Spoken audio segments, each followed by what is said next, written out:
Hello दोस्तों, स्वागत है आपका हमारे यूट्यूब चैनल याहू बाबा पे। ये हमारा पाइथन कोड से रिलेटेड 27 ट्यूटोरियल है और इस वीडियो कोर्स में आप सीखने वाले हैं नेस्टेड फॉर लूप। देखिए, हमने पिछली वीडियोस में एक टॉपिक कवर किया जिसका नाम है फॉर लूप, जिसके अंदर हमने देखा कि हम सीक्वेंस में अगर हमारे पास कोई वैल्यूज आ रही है तो उसको हम कैसे दो लाइनों के कोड से हम इसे प्रिंट कर सकते हैं। सीक्वेंस से मेरा मतलब है मल्टीपल वैल्यूज एक ही वेरिएबल के अंदर, जैसे list, tuple, string, dictionary, set, range of number. ये सारे एग्जाम्पल हैं सीक्वेंस के। अब मान लीजिए हमारे पास मल्टीपल लिस्ट है। एक लिस्ट के लिए तो हमने फॉर लूप बना लिया, इसके अंदर एक और फॉर लूप मुझे डालना है। जब एक फॉर लूप के अंदर हम दूसरा फॉर लूप डालते हैं, इसी को हम बोलते हैं नेस्टेड फॉर लूप। अब जो इनर वाला लूप होता है उसी के अंदर हम अपने कोड की स्टेटमेंट को एग्जीक्यूट करते हैं। इस तरह के लूप की भी हमारे को बहुत जगह जरूरत पड़ती है। तो ये समझते हैं कि कहां कहां पर इसके रियल यूज केसेस हैं जहां पर हमें इसकी जरूरत पड़ती है। सबसे पहला यूज केस है इसका। देखिए, जब भी हमने कोई ऐसा टेबुलर फॉर्म में कोई डाटा दिखाना है जहां पर रोज और कॉलम्स हो, जैसे एक्सेल शीट होती है, बिल्कुल वैसे ही जैसे स्टूडेंट का रिकॉर्ड दिखाना है या स्टूडेंट की अटेंडेंस को रिकॉर्ड को मेंटेन करना है, तो उस तरह के सॉफ्टवेयर अगर आप बनाना चाहते हैं तो उसके लिए भी हमारे को नेस्टेड लूप की जरूरत पड़ती है। एक एग्जांपल है यहाँ पे मैट्रिक्स ऑपरेशन का। देखिए, अगर आप मल्टीपल एडिशंस, मल्टीप्लिकेशन या ट्रांसपोज करना चाहते हैं तो यहाँ पर हमारे को नेस्टेड लूप की जरूरत पड़ेगी। एक एग्जांपल है यहाँ पर पैटर्न्स का। देखिए, अगर आप स्पेशल कोई नंबर के पैटर्न, स्टार के पैटर्न्स या पिरामिड वगैरह बनाना चाहते हैं तो उसके लिए भी नेस्टेड लूप की जरूरत पड़ती है। अगर आप कोई स्पेशल ऐसा सॉफ्टवेयर बना रहे हैं जो सिनेमा की टिकट बुकिंग के लिए, क्लासरूम की बुकिंग के लिए या फिर बस की बुकिंग वगैरह के लिए, जहां पर अलग अलग रोज होती हैं और हर रो का एक अलग नंबर होता है। जैसे एग्जाम्पल लेके चलते हैं थिएटर का, तो वहां पर अलग अलग रो हैं, A B C D E, और हर ए में 1 2 3 शुरू हो रहा है, बी में भी 1 2 3, सी में भी 1 2 3। तो यहां पर भी आप देख रहे हैं रोज और कॉलम्स में अगर डाटा बटा हुआ है तो हमें नेस्टेड लूप की जरूरत पड़ती है। एक एग्जांपल है यहाँ पे 2D गेम्स का, जहां पे 2D ग्रिड वगैरह बनाने होते हैं, मैप्स बनाने होते हैं, वहां पर भी हमें इसी तरीके के लूप की जरूरत होती है। एक एग्जांपल है यहाँ पर हमारे पास अगर दो अलग अलग कलेक्शंस हैं, उनके बीच में कंपैरिजन करना है, जैसे दो लिस्ट के बीच में कंपैरिजन या फिर टपल के बीच में कंपैरिजन, तो उसके लिए भी हमारे को नेस्टेड लूप की जरूरत पड़ेगी। तो ये एक एग्जांपल देखते हैं जो हम सबसे पहले करने वाले हैं। हम यहाँ पर स्टार्स का एक स्क्वायर पैटर्न बनाने वाले हैं। यहाँ देखिए, ये स्टार्स का एक पैटर्न है जिसके अंदर 5 रोज आ रही हैं। आप देख रहे हैं 5 रोज हैं। तो हम क्या करेंगे, जब हमें इसे नेस्टेड लूप में बनाना है तो हम दो लूप बनाएंगे, एक आउटर लूप, एक इनर लूप। आउटर लूप जो है वो रोज के लिए काम करेगा और जो इनर लूप है वो कॉलम्स के लिए काम करेगा। तो सबसे पहले आपने देख लिया, जैसे हमारे पास 5 रोज है तो हम यहाँ पर फॉर लूप स्टार्ट करेंगे। जैसे मैंने एक वेरिएबल लिया आई। अब ये चलेगा किसके लिए, रेंज के लिए। 5 मैंने लिखा है, हम फॉर लूप में ऑलरेडी देख चुके हैं। अगर मैंने रेंज में 5 डाला तो ये 5 बार चलता है, 0 से लेकर 4 तक।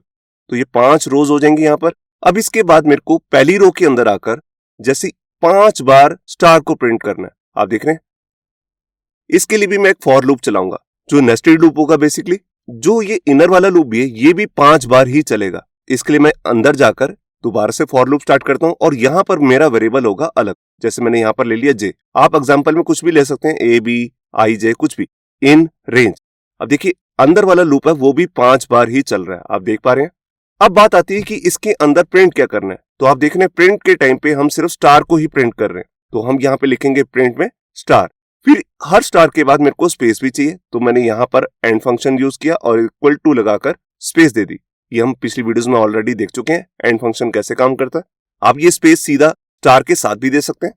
अब देखिए होगा क्या, सबसे पहला लूप चलेगा, इसमें आएगा 0, अंदर आया, अंदर का लूप भी चलेगा, ये भी 5 बार चलना है, तो ये सबसे पहले इसके अंदर वैल्यू आएगी 0, अंदर आया। अब यहाँ पर मैंने प्रिंट के लिए क्या, स्टार, तो पहला स्टार यहाँ पर प्रिंट हो जाएगा। उसके बाद एंड में स्पेस आ गई।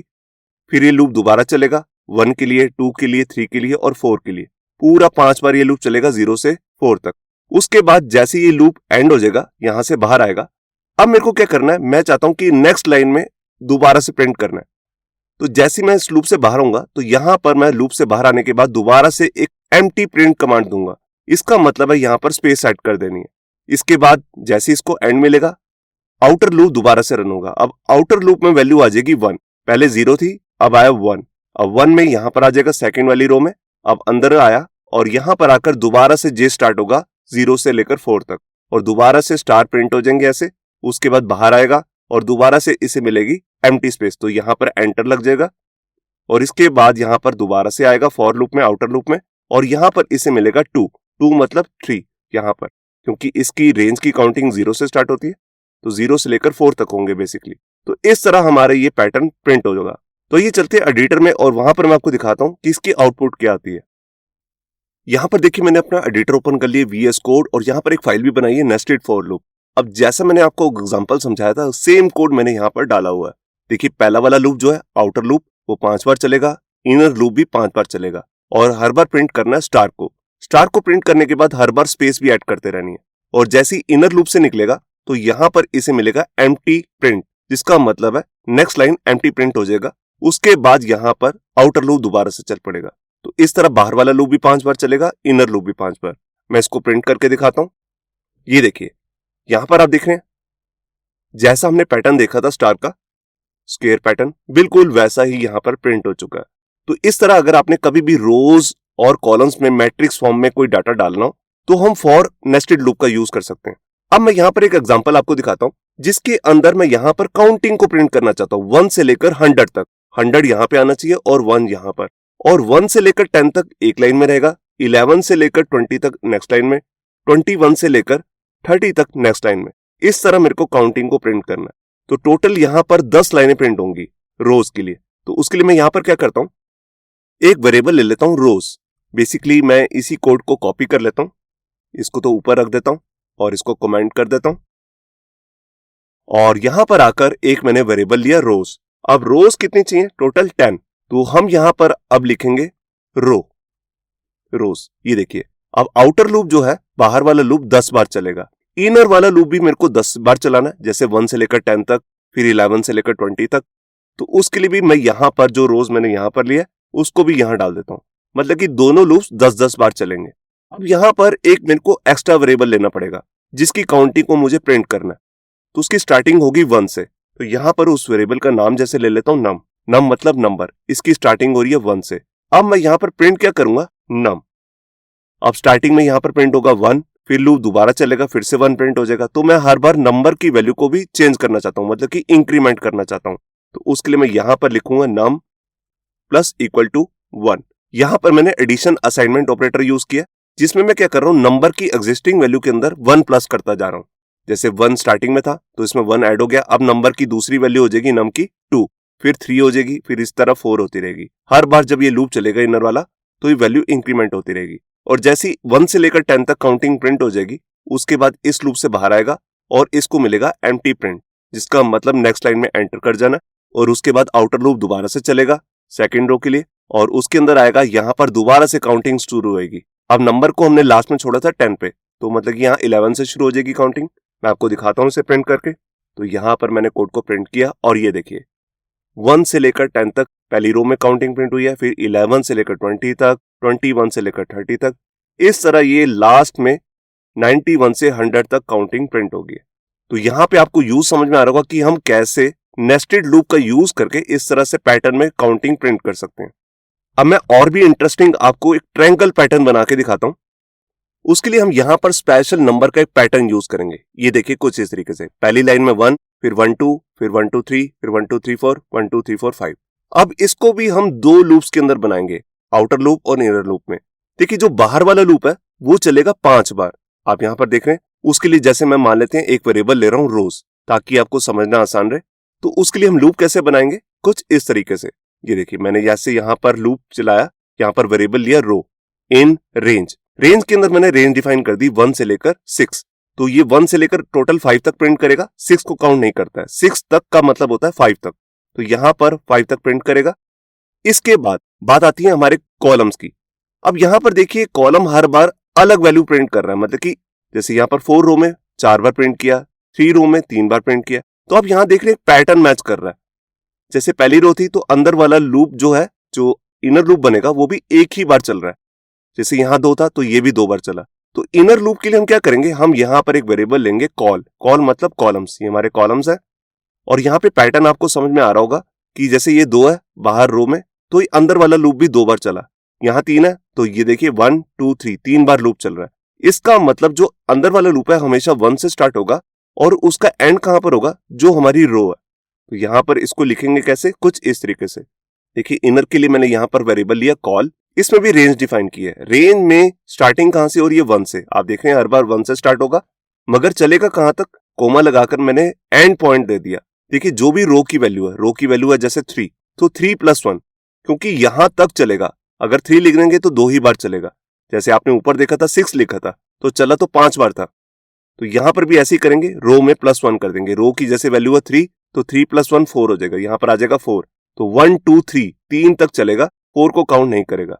अब इसके अंदर आकर हमने प्रिंट क्या करना है, तो यहां पर देखिए हर बार काउंटिंग जो है 1 से स्टार्ट हो रही है। तो आप देख रहे हैं जब भी इनर वाला लूप आता है तो इसकी काउंटिंग 1 से स्टार्ट होती है, मगर जब रो था उसमें 1 एक ही बार आएगा। जब नेक्स्ट रो होगी तो 2 होगा, जब थर्ड रो होगी यहां पर 3 होगा। तो एक इनर लूप ही है जिसमें हर बार काउंटिंग 1 से स्टार्ट हो रही है, और इसका एंड कहां पर हो रहा है, जहां तक हमारी रो जा रही है। तो हम प्रिंट भी किसको करेंगे, कॉल की वैल्यू को।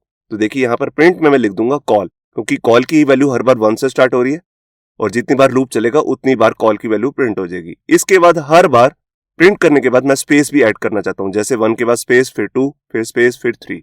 अब जैसे ही ये एक रो से बाहर आएगा, मतलब कि इस वाली कॉलम से, तो मैं चाहता हूं यहां पर एंटर लग जाए। तो उसके लिए मैंने यहां पर ऐड कर दिया एम्प्टी प्रिंट, जिसका मतलब है स्पेस ऐड कर देगा नेक्स्ट लाइन में। उसके बाद जैसे इसका एंड होगा तो आउटर लूप दोबारा से चलेगा सेकंड रो के लिए, फिर थर्ड रो के लिए। हर बार जब भी रो के अंदर आएगा तो इनर लूप हर बार प्रिंट करेगा ऐसे। जैसे 4 में आया तो अंदर आके इनर लूप 4 बार चलेगा, फिर 5वें में आया अंदर वाला लूप 5 बार चलेगा। तो आइए इसको हम एडिटर में देखते हैं कि इसका आउटपुट क्या आता है। तो देखिए मैं आ गया अपने एडिटर में। अब यहां पर देखिए वही सेम कोड की है जो मैंने अभी आपको समझाया। आउटर लूप हमारा 5 बार चल रहा है, 1 से लेकर 6 तक, मतलब कि 5 बार चलेगा, और इनर लूप वहां तक चलेगा जो भी रो की वैल्यू है। तो यहां पर मैं इसे प्रिंट करके दिखाता हूं आपको। ये देखिए ये पैटर्न प्रिंट हो चुका है, 1 1 2 1 2 3 1 2 3 4 4 5। तो इस तरह के और भी बहुत तरीके के पैटर्न बन सकते हैं जो हम आगे आने वाली वीडियोस में डिटेल में करने वाले हैं। तो यहाँ पर मैंने आपको जस्ट एक एग्जांपल दिए कि हम नेस्टेड लूप का यूज इस तरह के पैटर्न में भी कर सकते हैं। इस तरह के पैटर्न्स बहुत ज्यादा इंटरव्यू टाइम पे पूछे जाते हैं, तो इसकी प्रैक्टिस आपको बहुत अच्छे से करनी है। अब इसके बाद मैं आपको एक रियल लाइफ यूज केस के लिए एक एग्जाम्पल बताता हूँ। उसके अंदर हमारे पास मान लीजिए स्टूडेंट के नेम होंगे और उनके मार्क्स होंगे, उनको मेरे को प्रिंट करना है। कैसे करेंगे वो हम देखते हैं। तो यहां पर आकर सबसे पहले मैं 2 वेरिएबल्स लेता हूं, एक तो है स्टूडेंट्स और एक है सब्जेक्ट्स।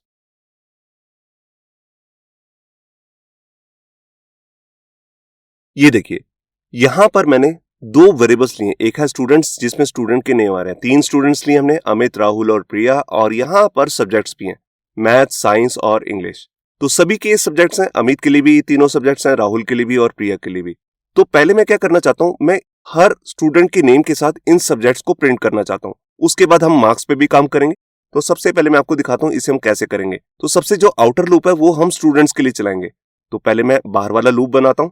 उसके लिए मैं यहां पर एक वेरिएबल लेता हूं स्टूडेंट इन। ये किसके लिए चलेगा, स्टूडेंट्स के लिए। तो यहां पर मैंने वेरिएबल ले लिया स्टूडेंट्स। स्टूडेंट्स क्या है, हमारा यहां पर लिस्ट है, और यहां पर मैंने एस नहीं लगाया, यहां पर सिंगल स्टूडेंट का नेम आएगा। अब यहां पर मैं प्रिंट करता हूं स्टूडेंट के नेम्स को। तो उसके लिए जैसे मैं यहां पर लिख देता हूं मार्क्स ऑफ, स्टूडेंट का नेम क्या है वो हमारे को यहां पर मिलेगा स्टूडेंट में, उसी को मेरे को अंदर प्रिंट करना है। तो यहां पर मैं फॉर्मेटेड स्ट्रिंग का यूज कर रहा हूं, एफ पहले ले लेता हूं ताकि मेरे को कॉन्केटिनेशन साइन का बार बार यूज ना करना पड़े। तो यहां पर मैं आके अपना वेरिएबल ले लेता हूं स्टूडेंट। ये देखिए, तो पहले मैं आपको इतना ही कोड प्रिंट करके दिखाता हूं। ये देखिए यहां पर marks of Amit, marks of Rahul, marks of Priya आ चुके हैं। अब इसके बाद मुझे क्या करना है, मैं हर स्टूडेंट के नेम के नीचे उसके सब्जेक्ट्स दिखाना चाहता हूं। तो उसके लिए मैं नेस्टेड लूप चलाऊंगा। तो जहां पर मैंने प्रिंट लगाया हुआ उसी के साथ में ही मैं यहां पर एक दूसरा फॉर लूप भी स्टार्ट करूंगा। इसके अंदर ये इनर वाला जो लूप है ये किसके लिए चलेगा, सब्जेक्ट्स के लिए, जो ये सब्जेक्ट्स है। तो यहां पर मैं क्या करता हूं, एक वेरिएबल ले लेता हूं सब्जेक्ट, और मेन वेरिएबल का नाम क्या है, सब्जेक्ट्स। यहां पर एस है, आप देख रहे हैं जो हमारी लिस्ट है, और ये है सिंगल सब्जेक्ट इसमें आएगा। अब मैं यहां पर स्टूडेंट के जो सब्जेक्ट्स हैं उसको भी प्रिंट कर देता हूं। तो उसके लिए हमारे पास यहां पर कमांड आएगी प्रिंट सब्जेक्ट। ये देखिए, तो यहां पर मैंने फाइल को सेव किया। अब क्या होगा, सबसे पहले ये लाइन प्रिंट होगी मार्क्स ऑफ स्टूडेंट्स, उसके नीचे स्टूडेंट के सब्जेक्ट्स आ जाएंगे, फिर आएगा राहुल, फिर सारे तीनों सब्जेक्ट्स के नाम आ जाएंगे, फिर आएगा प्रिया, फिर तीनों सब्जेक्ट्स के नाम इसके नीचे प्रिंट होंगे। अभी देखते हैं कैसे वर्क करता है। ये देखिए यहां पर आया मार्क्स ऑफ अमित, 3 सब्जेक्ट्स आ गए, मैथ, साइंस, इंग्लिश, फिर आया मार्क्स ऑफ राहुल, फिर 3 सब्जेक्ट आ गए। आप देख रहे हैं हम यहां पर कर कुछ एक चीज ऐसा करते हैं, यहां पर जब भी स्टूडेंट का ये नेम आ रहा है मार्क्स ऑफ, इससे पहले थोड़ी सी स्पेस आ जाए, तो उसके लिए मैं यहाँ पर फॉर्मेटेड स्ट्रिंग में एक स्पेशल कोड आता है एंटर के लिए, जिसको हम कहते हैं /n। ये देखिए, इसका मतलब होता है एंटर, तो एक एंटर लग जाएगा। मैं इसको दोबारा प्रिंट करके दिखाता हूँ। यहाँ पर मैं स्क्रीन को क्लियर किया और इसको रन किया, और ये देखिए यहाँ पर आप देख रहे हैं स्पेस आ गई पहले। अब यहाँ पर स्टूडेंट का नेम आ रहा है और उसी के साथ उसके मार्क्स आ रहे हैं। मतलब कि मार्क्स नहीं है, अभी सब्जेक्ट्स हैं, मार्क्स पे भी अभी हम काम करेंगे। तो यहाँ पर आपने देखा कि हमने दो लिस्ट के अंदर कैसे यहाँ पर ये दो अलग अलग लिस्ट है, इसको कैसे नेस्टेड लूप के साथ दिखाया। अब मैं इसको थोड़ा सा एडवांस करता हूँ। उसमें मैं यहाँ पर क्या करने वाला हूँ, यहाँ पर मैं मार्क्स भी डालने वाला हूँ। तो यहाँ पर हम क्या करेंगे, यहाँ पर हम बेसिकली लेंगे एक डिक्शनरी के अंदर इस सारे सब्जेक्ट के नेम होंगे और हर स्टूडेंट के मार्क्स भी होंगे। तो ये मैंने ऑलरेडी बना रखी है, मैं वहीं से कॉपी कर लेता हूँ। तो ये देखिए मेरी नोटपैड की फाइल है और यहाँ पर मैंने वही सब्जेक्ट्स नाम से एक वेरिएबल ले रखा है, जिसके अंदर मैंने लिस्ट बनाई है और लिस्ट के अंदर डिक्शनरी आ रही है, मल्टीपल डिक्शनरी। हर बार यहाँ पर सब्जेक्ट का नेम आ रहा है और स्टूडेंट के मार्क्स आ रहे हैं, साइंस में कितने लिए, ऐसे से। तो यहाँ पर पहले मैं इसे कॉपी करता हूँ, फिर मैं आपको समझाता हूँ। मैंने इसे कॉपी किया, यहाँ पर आया और यहाँ पर आकर मैं यहाँ पर इसे पेस्ट करता हूँ। अब जो ऊपर वाला मैंने सारा कोड किया है, इसको मैं अभी कॉपी कर लेता हूँ और ये सारे को मैं कमेंट कर देता हूँ। आपको ये सारा कोड मिल जाएगा हमारे गिटहब के अकाउंट से। तो यहाँ पर मैं क्या करता हूँ, यहाँ पर मैं इसे पेस्ट करता हूँ और साथ में ये मार्क्स के लिए जो स्टूडेंट के नेम है, इसको भी मैं यहीं से उठा लेता हूँ। एक बार मैं सेटिंग कर लूँ, सब्जेक्ट्स के मार्क्स को मैं ऊपर ले जाता हूँ। ये देखिए, अब यहां पर आ रहे हैं स्टूडेंट्स में स्टूडेंट के नेम, अमित, राहुल और प्रिया। उसके बाद है सब्जेक्ट्स। अब सबसे पहले डिक्शनरी में जो वैल्यूज आ रही हैं वो किसके लिए, अमित के लिए। अमित के ये मार्क्स है मैथ में, साइंस में और इंग्लिश में। फिर अगली जो डिक्शनरी है वो है राहुल के लिए। तो राहुल के मैथ में, साइंस में, इंग्लिश के मार्क्स हैं। लास्ट है वैल्यू प्रिया के लिए, प्रिया के सारे सब्जेक्ट के मार्क्स हैं। अब मैं चाहता हूं कि ये मार्क्स भी दिखे, सब्जेक्ट का नाम भी दिखे और स्टूडेंट के नेम के अंदर दिखे, जैसे हम पहले देख पा रहे थे। तो अभी यहां पर हमारे को इस कोड में थोड़ा सा चेंज करना पड़ेगा। देखिए, अगर मैं इतने कोड को रन करूंगा तो ये अजीब तरीके से प्रिंट करेगा। ये देखिए, यहां पर इसने स्टूडेंट का नेम बताया और उसके नीचे पूरा ऐसे करली ब्रेसेस के अंदर पूरी डिक्शनरी को प्रिंट कर दिया। हम इस तरह से नहीं करना चाहते, तो इसके लिए हम यहां पर पहले मैं इसे क्लियर कर देता हूं स्क्रीन को। अब मैं इसे प्रॉपर तरीके से प्रिंट करना चाहता हूं। तो यहां पर हम क्या करेंगे, सबसे पहले मैं आपको दिखाता हूं जो हमारा आउटर लूप है, जो है नेम के लिए। इसमें हम स्टूडेंट में ये सारे नेम डाल रहे थे। अब मैं स्टूडेंट के साथ ये सब्जेक्ट्स के मार्क्स को भी जोड़ना चाहता हूं। तो जोड़ने के लिए हम फॉर लूप की वीडियो में देख चुके हैं, हमारे पास एक स्पेशल फंक्शन आता है पाइथन के अंदर जिसका नाम होता है जिप। उसी का हम यूज करेंगे। तो यहां पर मैंने जिप के लिए जिप किया और यहां पर मैंने कोमा लगाया और दूसरा वेरिएबल डाल दिया सब्जेक्ट्स। अब जिप करने से क्या होगा, ये लूप जो है ये दोनों के लिए काम करेगा, स्टूडेंट्स के लिए भी और सब्जेक्ट्स के लिए भी। तो इसमें सबसे पहले क्या आएगा, सबसे पहले अमित का नेम आएगा और सब्जेक्ट में सबसे पहली वाली डिक्शनरी की वैल्यू आ जाएगी। अब स्टूडेंट्स के लिए तो मैंने वेरिएबल ले लिया था स्टूडेंट। अब सब्जेक्ट के लिए मैं यहां पर एक वेरिएबल ले लेता हूं, जैसे उसका नाम रख देता हूं मार्क्स, ताकि आपको समझना आसान हो जाए। तो यहां पर बहुत सारे मार्क्स हैं, तभी मैंने एस लगाया। अब यहां पर स्टूडेंट का नेम प्रिंट होगा, जो हमारे को स्टूडेंट नाम के वेरिएबल में मिल रहा था वो यहां प्रिंट हो गया। अब इनर वाला लूप मैंने क्रिएट किया। अब इसके अंदर मुझे क्या करना है, जितने भी मार्क्स आए हैं इसमें, अब ये पहले स्टूडेंट के सारे मार्क्स आ चुके हैं हमारे पास इस वाले वेरिएबल के अंदर, इसी के लिए लूप चलाना है। इसके लिए मैं यहां पर क्या करूंगा, यहां पर लिखूंगा मार्क्स। अब देखिए, हमारे को सब्जेक्ट का नाम भी प्रिंट करना है और इसकी वैल्यू भी। अब जो ये नेम है ये बेसिकली की है और ये इसकी वैल्यू है, ये की है और ये इसकी वैल्यू। अब की और वैल्यू इकट्ठे प्रिंट करने के लिए हम फॉर लूप में देख चुके हैं कि इसके लिए हमारे पास स्पेशल एक मेथड आता है जिसका नाम होता है आइटम्स। ये देखिए, अब आइटम बेसिकली हमारे को दो चीजें रिटर्न करता है, एक तो की और एक उसकी वैल्यू। तो जो ये की है इसको तो मैं सब्जेक्ट नाम के वेरिएबल में स्टोर कर रहा हूं और इसी के साथ जो इसके मार्क्स हैं इसके लिए मैं स्पेशल एक वेरिएबल ले लेता हूं सिंपल मार्क। एस नहीं लगाना यहां पर, क्योंकि यहां पर हमने एस वाला ले रखा है वेरिएबल। तो इसमें आ जाएंगी स्टूडेंट की मार्क्स की वैल्यू और जो ये नेम है ये हम सब्जेक्ट में स्टोर कर देंगे। अब इसको हम प्रिंट कर सकते हैं। तो प्रिंट के लिए मैं स्पेशल यहां से, इससे मैंने ये यूज किया फॉर्मेटेड स्ट्रिंग, इसी का मैं यूज करने वाला हूं। तो यहां पर ये /n मुझे नहीं लगाना और सबसे पहले मैंने यहां पर स्टूडेंट का सब्जेक्ट दिखाना है। तो सब्जेक्ट के लिए हमारे पास वेरिएबल है सब्जेक्ट, ये ले लिया और बिल्कुल इसी के सामने कॉलन लगाकर मैं उसके मार्क्स भी शो करना चाहता हूं। तो मार्क के लिए हमारे पास यहां पर वेरिएबल है मार्क, ये देखिए। तो देखिए, जो अंदर वाला लूप है ये डिक्शनरी को प्रिंट करेगा, ये अंदर वाली डिक्शनरी को। और डिक्शनरी को प्रिंट करने के लिए मैंने ऑलरेडी फॉर लूप की जो हमने वीडियो कवर की थी उसके अंदर बताया था कि डिक्शनरी को हम इस तरह से प्रिंट करते हैं। आइटम्स लगाकर हमारे को की मिल जाती है और उसकी वैल्यू भी। वैल्यू हम इसमें स्टोर कर रहे हैं, की को हम इसमें स्टोर कर रहे हैं। तो यहाँ पर पहले मैं इस कोड को रन करता हूँ, फिर आपको समझाता हूँ। तो यहाँ पर देखिए मैंने इस कोड को रन किया और ये देखिए यहाँ पर आप देख रहे हैं कि यहाँ पर स्टूडेंट का यहाँ पर नाम दिख रहा है, मार्क्स ऑफ अमित, और उसी के साथ यहाँ पर उसके सारे सब्जेक्ट्स आ गए और उसने कितने मार्क्स लिए वो सब भी हमारे को दिख रहा है। आप देख रहे हैं राहुल के भी, प्रिया के भी सारे मार्क्स हमारे को यहाँ पे शो हो गए। तो इस तरह एक्चुअल लाइफ में हमारे पास यहाँ पर एपीआई से डाटा आता है। हम फ्यूचर में देखेंगे एपीआई क्या होती हैं और उसके डाटा को हम कैसे शो कर सकते हैं, वो इसी तरह से हमें शो करना होता है रियल लाइफ में। जैसे कि हम यहाँ पर लेके चल रहे हैं, यहाँ पर स्टूडेंट के नाम हमारे पास अलग लिस्ट में है और उसके मार्क्स सारे सभी स्टूडेंट्स के एक अलग लिस्ट में जिसका नाम है सब्जेक्ट्स। तो हमने दोनों के लिए एक साथ लूप चलाने के लिए जिप को यूज किया। अब इसमें पहले नेम अमित आएगा और यहाँ पर पहली वाली डिक्शनरी की वैल्यू उठ के इन दोनों वेरिएबल में मैंने स्टोर कर दी। अंदर आया, अब अंदर जो है डिक्शनरी, इसके लिए भी लूप चलाना है, पहले मैथ के लिए, फिर साइंस के लिए, फिर इंग्लिश के लिए। तो इनर लूप मैंने इसीलिए चलाया। तो ये था रियल लाइफ एग्जांपल और हमारी टोटल वीडियो का ये एंड था जिसके अंदर मैंने लास्ट एग्जांपल आपको समझाया। जो भी मैंने इसके अंदर कोड किया ये सब कुछ आपको हमारे गिटहब के अकाउंट से मिल जाएगा, जिसका लिंक भी नीचे डिस्क्रिप्शन में है।